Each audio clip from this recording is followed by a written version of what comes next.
Bueno, pues nos vamos sentando para esta última sesión, esta conferencia final, que clausure nuestras quintas jornadas ya de bioética Vallesol Comillas, y lo vamos a hacer con la intervención de la profesora doctora Salomé Adroher, Mayores y el derecho a los cuidados. La doctora Salomé Adroher es profesora ordinaria de esta Universidad de Comillas, donde se licenció y se doctoró en Derecho. Enseña Derecho Internacional Privado en esta facultad, además de otras muchas asignaturas. Ha desempeñado diversos cargos en la universidad, como directora de posgrado, directora del Instituto Universitario de la Familia, directora del Departamento de Derecho Privado, vicedecana de Relaciones Internacionales e Institucionales, directora de la Cátedra Banca. En la actualidad es directora de la Cátedra Banca y Fundación OICADE de Longevidad, Economía y Sociedad. Es académica correspondiente de la Real Academia de Jurisprudencia, miembro del Consejo de Entorno de Seguridad de Compañía de Jesús y diversos cargos, entre los que cuentan directora general de Servicios para la Familia y la Infancia del Ministerio de Sanidad, Servicios Sociales e Igualdad entre 2012 y 2016. Bueno, pues le doy la palabra para que ella nos ayude a conocer y a reflexionar sobre los mayores y el derecho a los cuidados como a una parte fundamental de nuestra reflexión. Pues muchísimas gracias, Rafael. Muchas gracias a la Cátedra de Bioética y a Vallesol por invitarme a compartir con vosotros, nos tuteamos quizá, algunas reflexiones finales sobre la jornada que habéis tenido, titulada Valores y cuidado de los mayores, y que yo he querido centrar, porque al derecho me dedico, con lo cual espero no aburriros mucho a los que no venís del mundo jurídico, es el complejo que tenemos siempre los juristas, de poder aburrir. Si es que el derecho a los cuidados es un verdadero derecho, ¿y en qué consiste eso el derecho que tenemos todas las personas, los que somos mayores y los que no lo sois tanto, a cuidar y a ser cuidados, ¿no? Hablando de derecho, se me ocurría, a lo mejor os parece una forma muy disruptiva de comenzar, comentando o glosando tres sentencias relativamente recientes de tribunales españoles que tienen que ver con el tema del que os voy a hablar.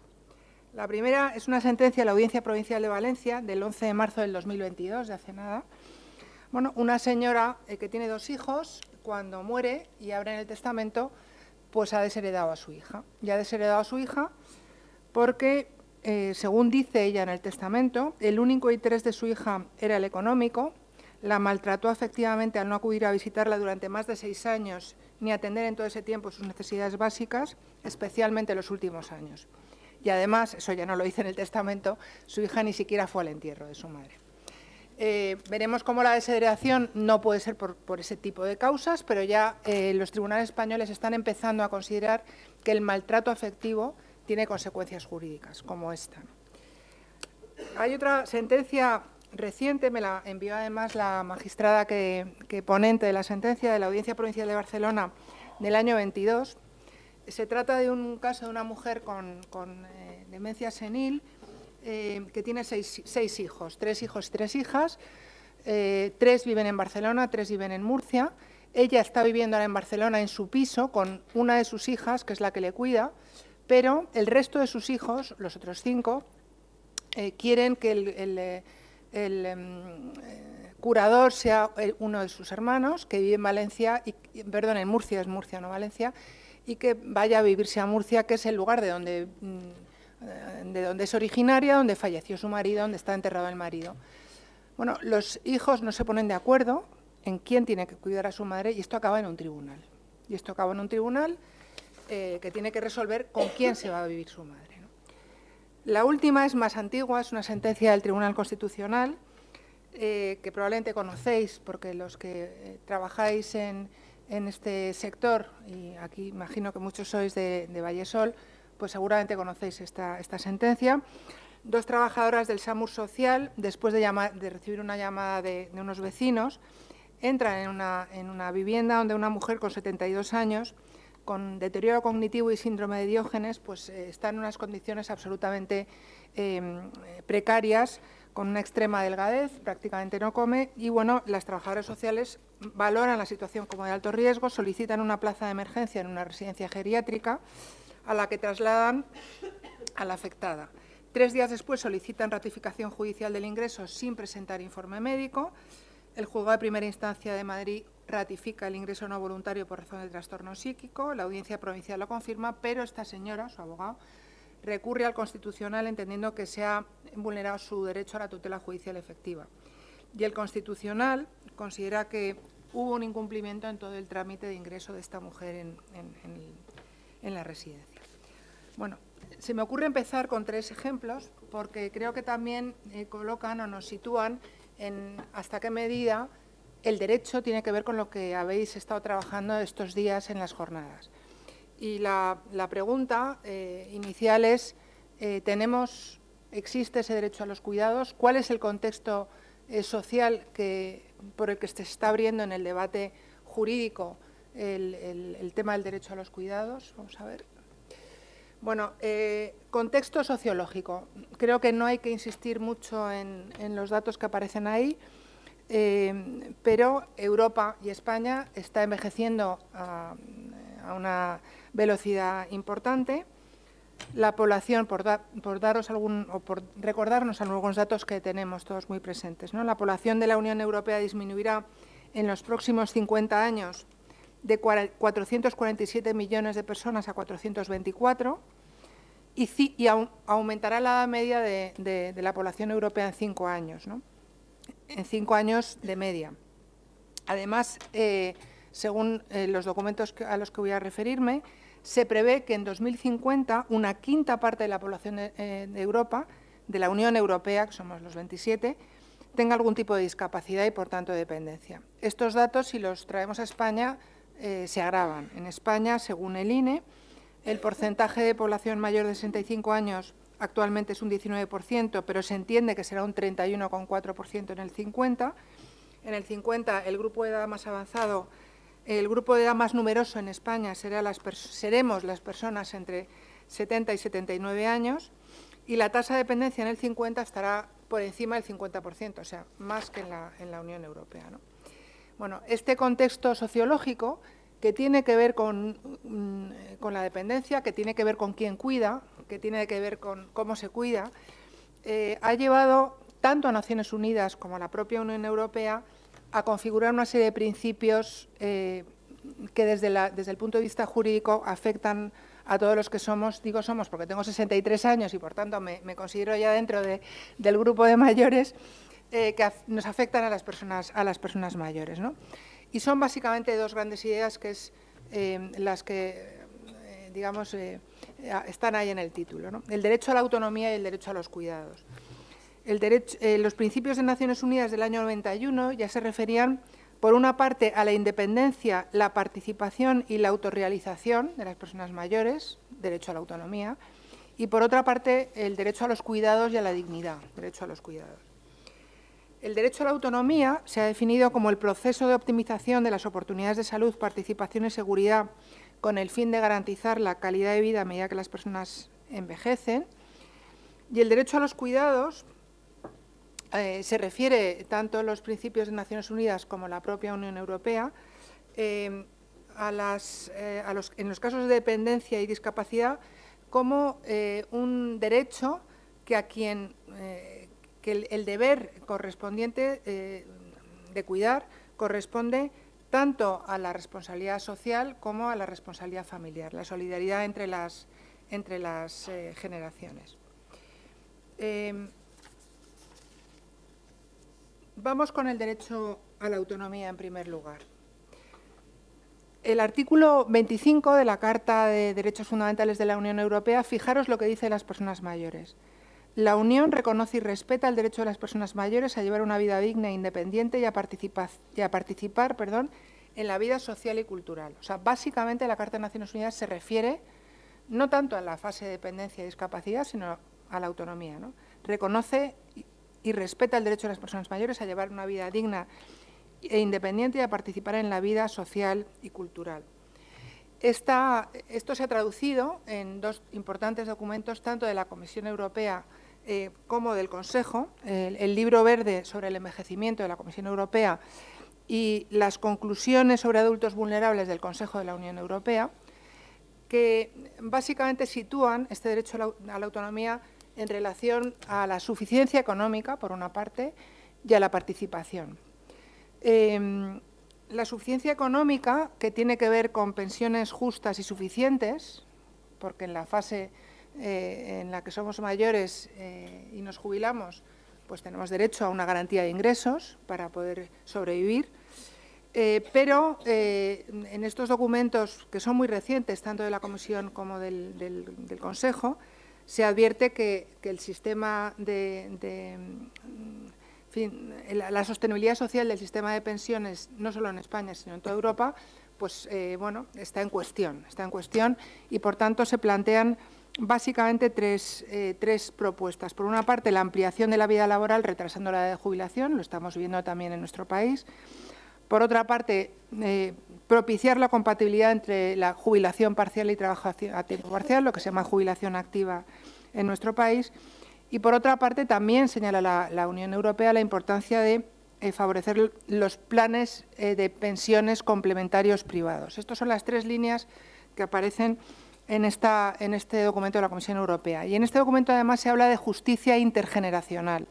Antes se hablaba de intergeneracionalidad con el palomar del abuelo. La Comisión Europea dice, ojo, que las generaciones jóvenes, con lo que ellos contribuyen como trabajadores, esas contribuciones no sean excesivas para poder pagar las pensiones de los mayores, ¿no? Entonces, se habla, como os digo, de una justicia intergeneracional. En relación a la participación de los que somos personas mayores en esta fase de envejecimiento activo tiene que ver con la participación familiar y social. Respecto a la participación familiar, esta participación está muy estrechamente vinculada al tema de los cuidados, pero sobre todo al tema de los cuidados de los mayores que cuidamos a otros mayores. Yo ahora me voy a comer con mi madre, que tiene Alzheimer, después de terminar estas jornadas, de los mayores que cuidamos a nuestros iguales, pero sobre todo de los mayores que cuidamos a nuestros hijos y a nuestros nietos. Hay muchísimas evidencias, tanto en Europa como también en España, del papel esencial que están cumpliendo los abuelos, o que estamos. A mí ya me gustaría cumplirlo como abuela, pero tengo todos mis nietos fuera de España y, por tanto, no puedo echar esa mano que me encantaría.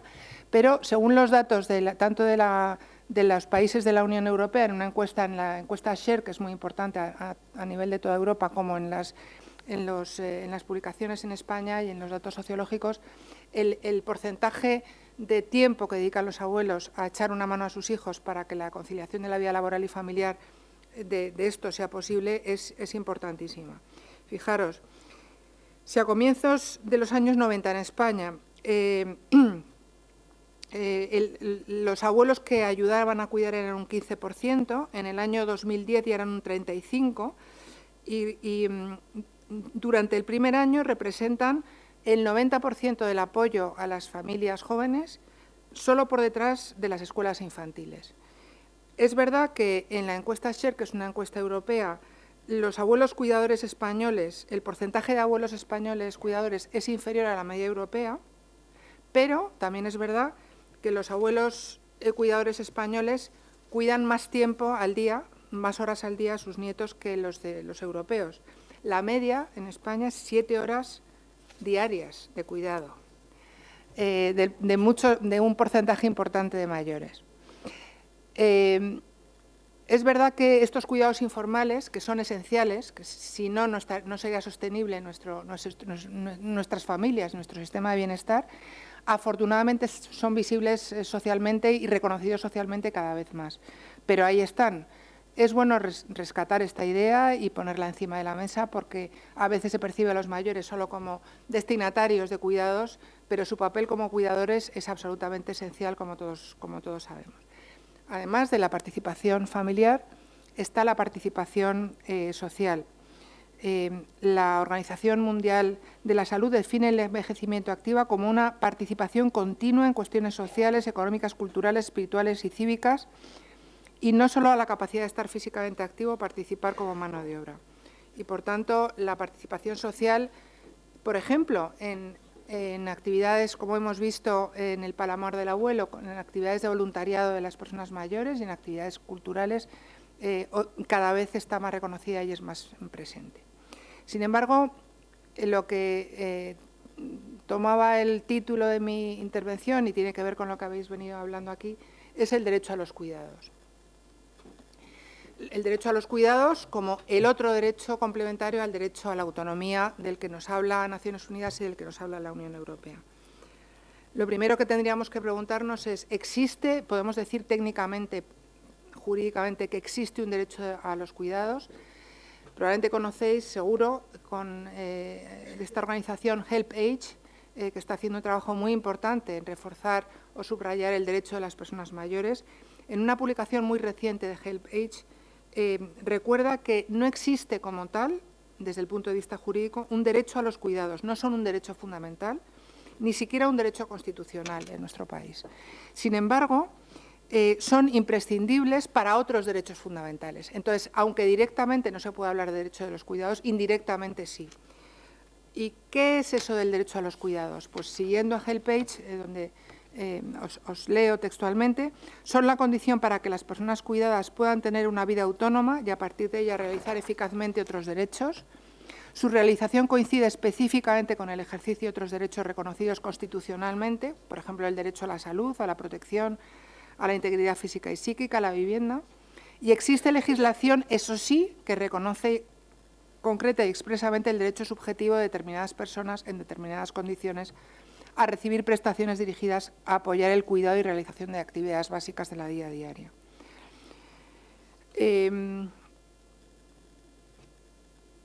¿Quién presta el derecho a los cuidados? Pues el primer prestador de cuidados es la familia.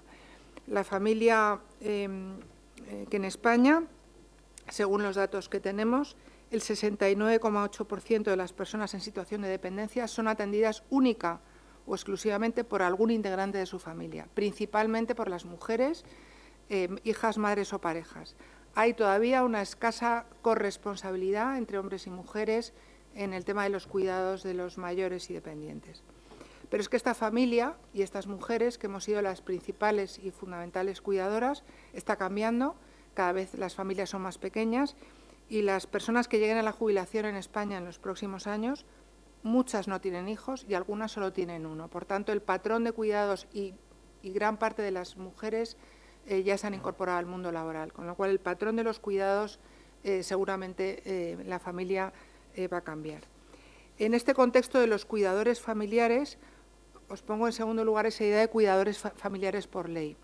Sabemos que tanto la Ley de Autonomía y Promoción de la Autonomía y Atención a la Dependencia del año 2006 como la Ley de Discapacidad del 2021, entre los cuidadores que señala están los cuidadores en el entorno familiar.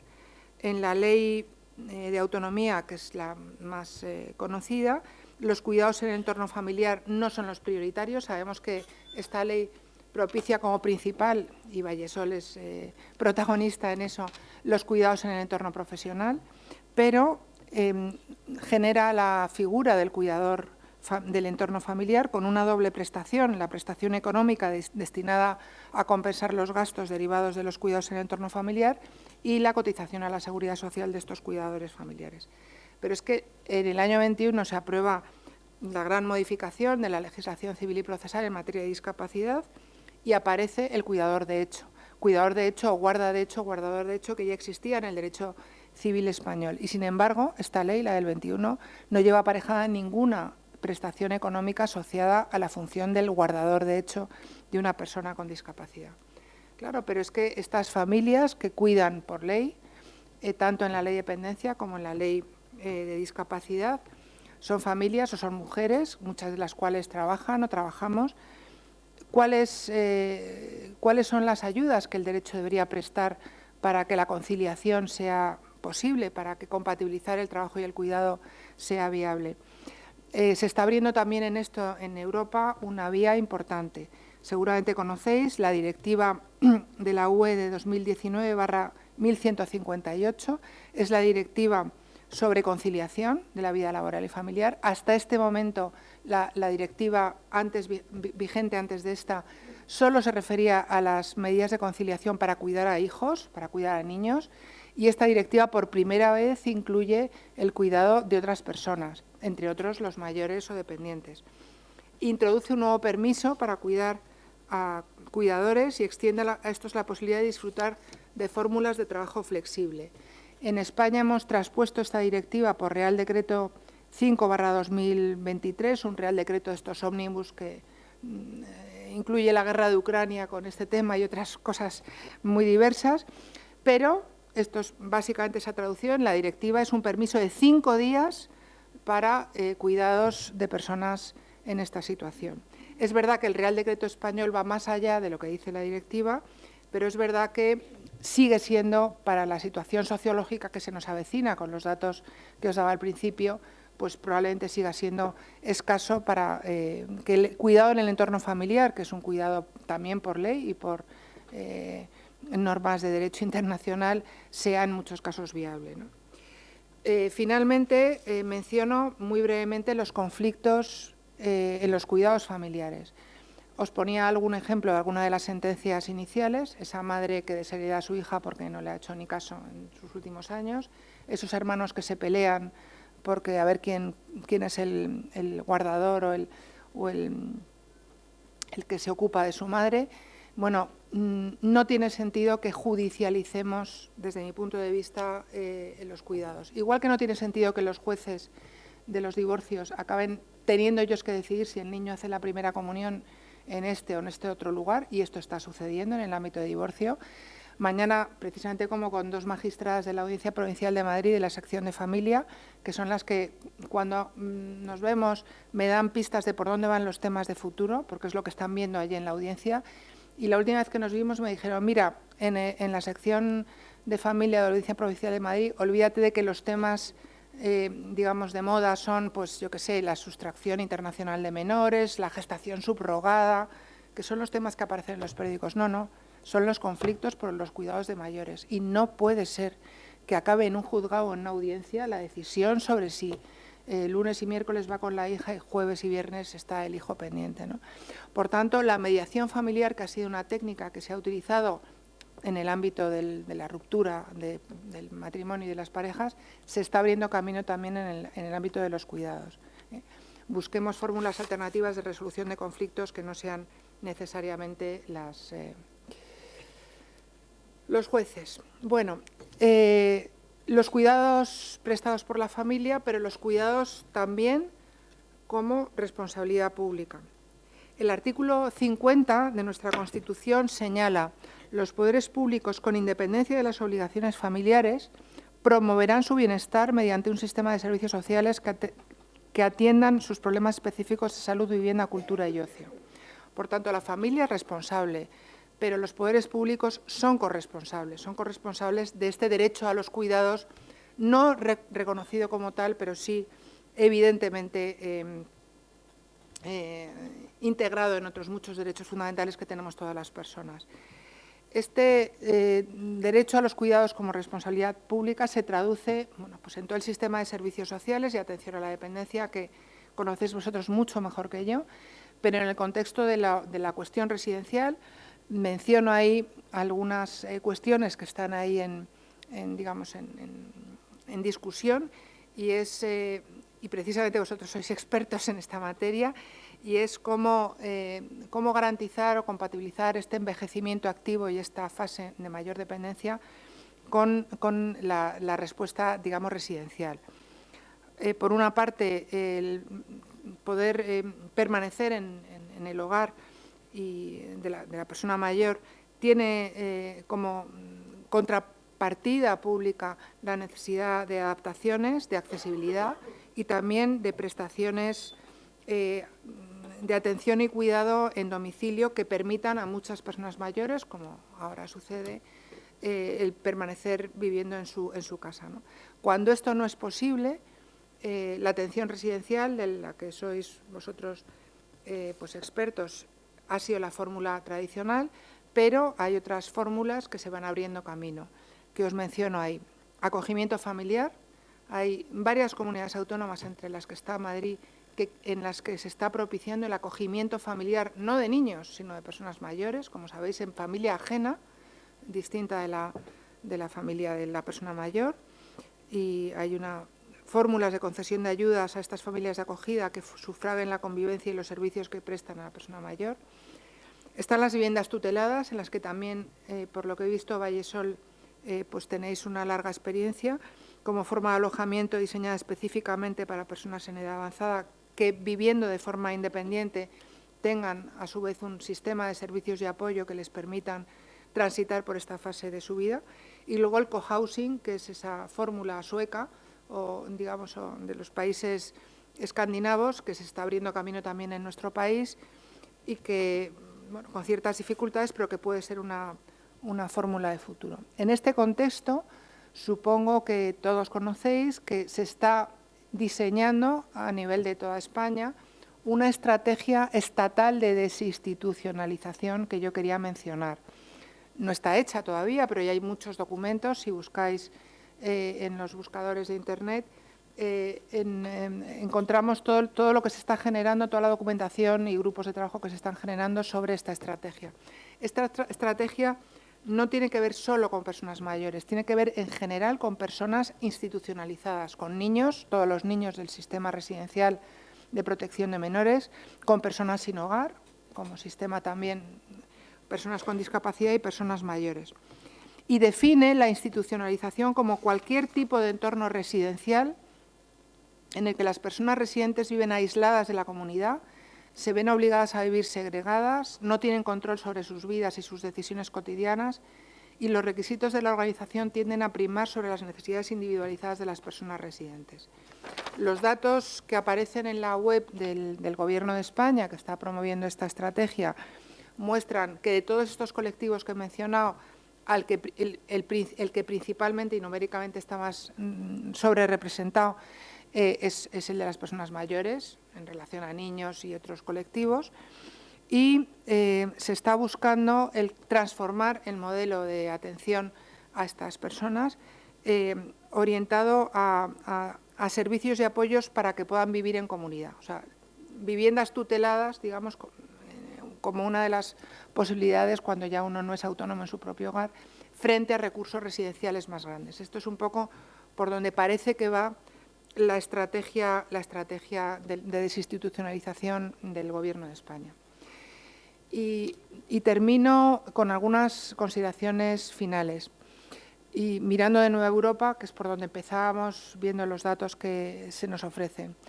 Hay una estrategia también europea en la que ancla la estrategia española de desinstitucionalización, una estrategia de la Unión Europea de Cuidados del año 2022, sobre la base de la cual se ha aprobado, como supongo que sabéis, una recomendación del Consejo de 8 de diciembre del 22 sobre acceso a cuidados de larga duración, de alta calidad y asequibles. En esta estrategia se proponen, como veis ahí en la pantalla, varios objetivos. Como objetivo fundamental, el apoyo a la autonomía, el apoyo a la autonomía de las personas mayores, y ese apoyo a la autonomía debe pasar por el apoyo a sus familias como cuidadores principales, pero también por una apuesta pública de los países de la Unión Europea, entre otros España, porque los cuidados de larga duración sean oportunos, dice, integrales, asequibles y accesibles, y coordinados con los servicios de prevención. Insiste mucho esta estrategia en que se apueste para los cuidados de larga duración en soluciones digitales y tecnologías innovadoras que faciliten la permanencia en el hogar de muchas personas mayores a través, la teleasistencia sería el ejemplo típico y tradicional, pero seguramente se está trabajando en modelos más, digamos, más avanzados que, en fin, aquí el experto en inteligencia artificial nos podría contar, ¿no? Pero además se menciona en esta estrategia y también en la recomendación en la importancia de que los servicios de larga duración, y vosotros lo sois, sean servicios de calidad. Y no solo los servicios, sino también el empleo y las condiciones de trabajo. Me ha llamado muchísimo la atención, y con esto termino, todo lo que se señala sobre los cuidadores. Se señala que un porcentaje elevadísimo en Europa y, por supuesto, en España, de los cuidadores de personas mayores son mujeres y en un porcentaje también elevado en diversos países de Europa son mujeres, en algunos casos con escasa cualificación profesional. Y se dice en esta recomendación del Consejo de la Unión Europea que debe invertirse más en cualificación de quienes se dedican a estos cuidados. Esto es un poco por donde van las tendencias de la Unión Europea en materia de derecho de cuidados. Esto es todo lo que quería compartir con vosotros. Muchísimas gracias y gracias por vuestra atención.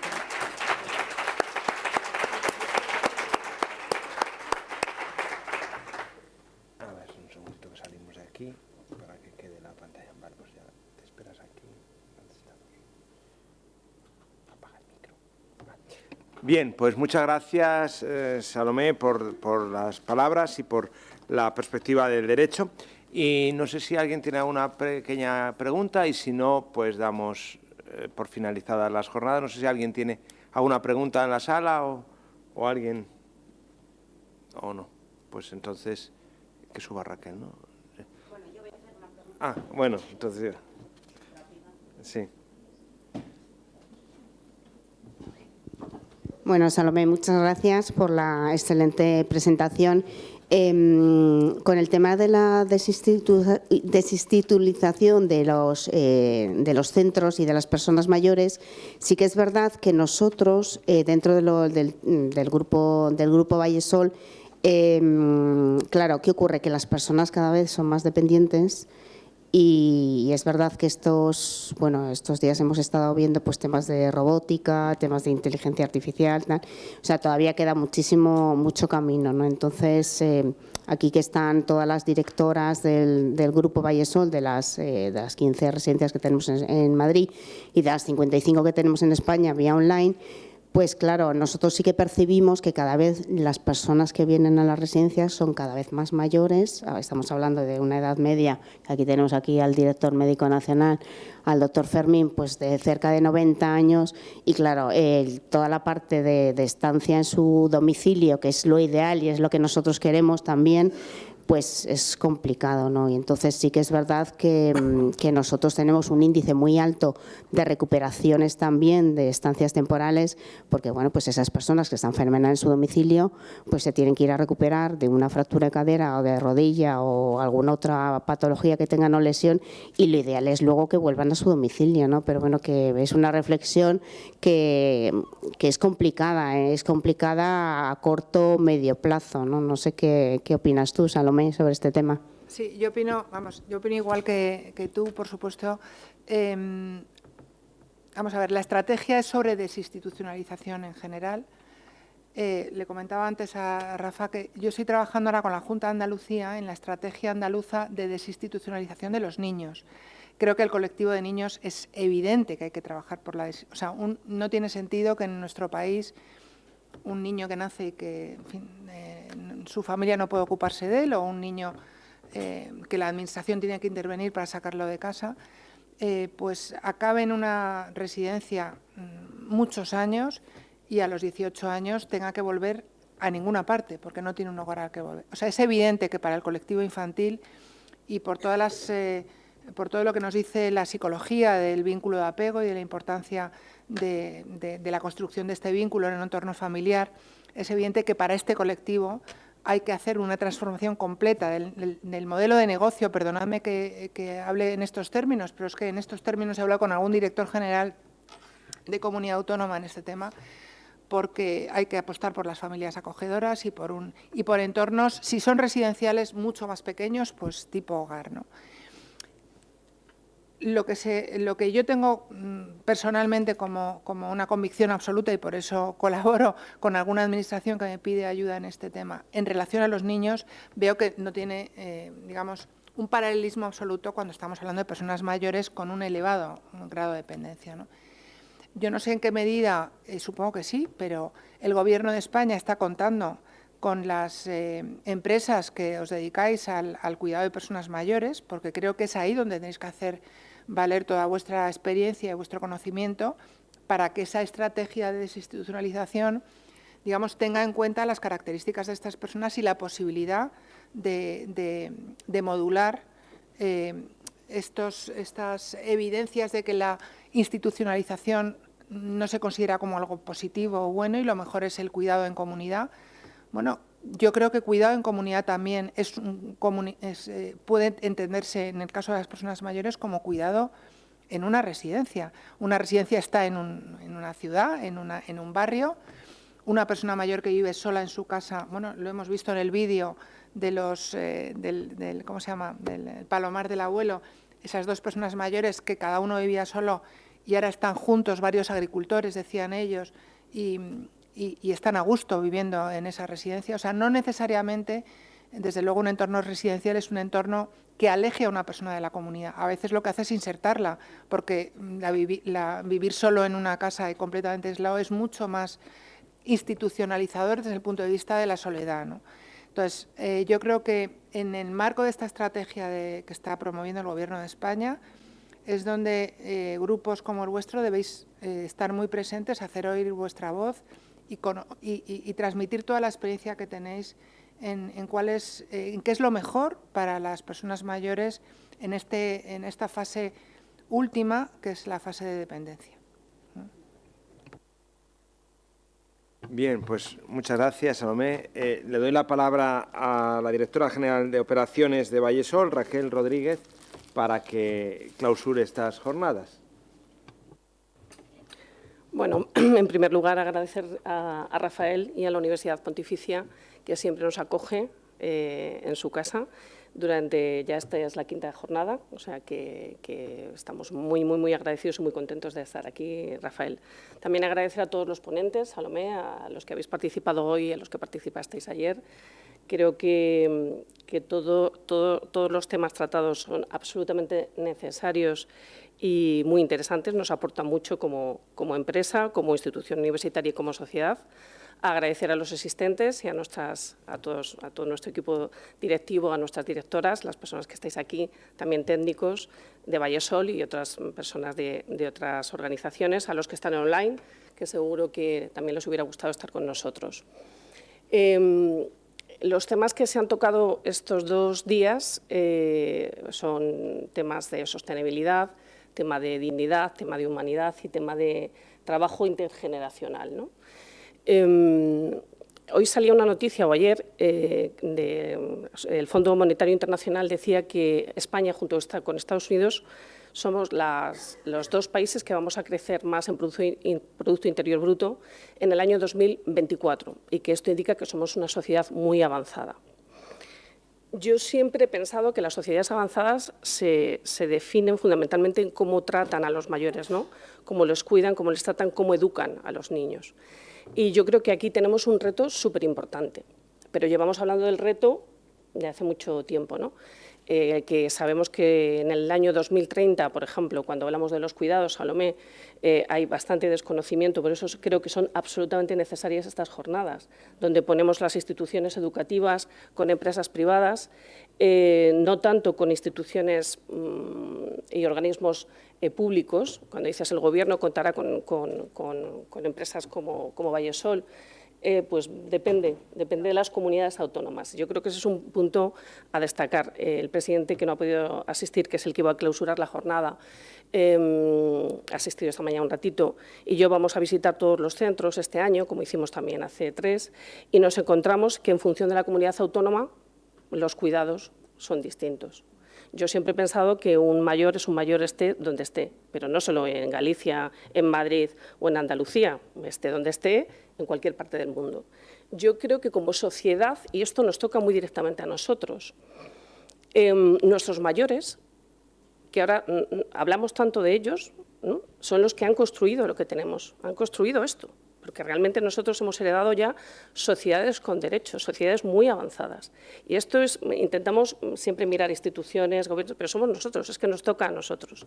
Afortunadamente tenemos la suerte de Vallesol, yo me incorporé al proyecto personal, porque no es un proyecto profesional, las personas que cuidáis, y yo no cuido directamente, pero pertenezco os cuido, intento cuidar a las personas con las que trabajo, pero el cuidado directo de la persona mayor, Vallesol lleva haciéndolo más de 42 años y hay ausencia de conocimiento absoluto y que cuenten con empresas como la nuestra para explicarnos o para que podamos colaborar y podamos explicar cómo se pueden hacer las cosas mejor. No solo hay ausencia de esta ayuda, sino que en muchas ocasiones nos encontramos con ciertas dificultades, no estructurales, en cuanto a personal o demográficas, que también hay, es un debate muy amplio y muy intenso, porque la robótica nos podrá ayudar a hacer ciertas funciones, pero no podrá sustituir decir que aquí se ha planteado que todavía hay que trabajar más fino para que un robot pueda ayudarnos, pero no nos va a sustituir el que escuchemos a una persona, el que la acompañemos a ella y a su familia en los últimos momentos, como tú has explicado, ¿no? Los cuidados paliativos, la alimentación, la hidratación. Hay ciertas tareas que es imposible que pueda hacer un robot. Entonces, yo creo que lejos de contar con nosotros, en muchas comunidades, no hablo de todas y no hablo para nada de aspectos políticos, sino temas institucionales, no solo no se nos toma como referente, digamos, sino que a las empresas como Vallesol, y es verdad que dentro del sector sociosanitario hay todo tipo de empresas, sino que vemos que quizá se dificulte incluso nuestra tarea. Y eso lo que nos aporta es una cierta sensación de frustración, no en cuanto al trabajo que se realiza en los centros, que en Vallesol lo que se hace es con mucha pasión y, sobre todo, con compromiso. Es decir, las personas que trabajan en Vallesol es porque tienen absolutamente claro que es el sitio donde tienen que estar. Nos aporta casi más a nosotros, que hay una compañera nuestra que se acaba de jubilar, que siempre nos lo dice, nos ha aportado siempre mucho más el cuidado a las personas que trabajamos en este tipo de empresa que lo que nosotros hemos podido participar, ¿no? Yo creo que a mí siempre soy una persona muy optimista, muy vitalista. Creo que hemos tenido la suerte de estar en un país como España, con muchos derechos fundamentales avanzados. Creo que tenemos la suerte de trabajar con una empresa como Vallesol, con personas absolutamente implicadas. Tenemos la suerte de que instituciones y universidades de reconocido prestigio, como la Universidad de Comillas, nos brinde estos espacios para poder reflexionar. Poco me parece, nos encantaría estar mucho más tiempo, pero poco me parece. Y creo que el trabajo que nos queda es un trabajo que nos queda a nosotros, ¿no? Como directores, como representantes de instituciones políticas, públicas, y creo que nos corresponde a nosotros poner el cuidado de los mayores en el sitio en el que le corresponde, ¿no? Yo, de nuevo, agradecerte, Rafael. Esperamos la sexta, la esperamos ya con muchísima ilusión. Josune, agradecer también que año tras año nos invitas, impulsas. Teresa, también a ti agradecerte también toda la formación que también trabajáis en esta línea. Fermín, que me perdí tu ponencia, pero te prometo que me la descargo. Y nada más, muchísimas gracias a todos por asistir a estas jornadas, Rafael.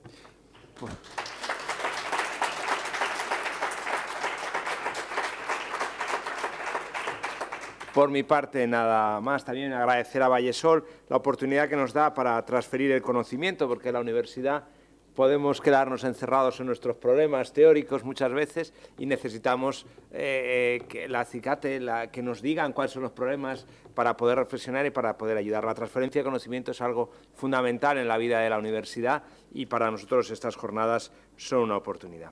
Así que muchas gracias, Raquel, muchas gracias a Vallesol, a Josune, a Fermín, a Teresa, a todos muchas gracias y pues os mantendremos informados de las siguientes novedades. Muchas gracias a todos.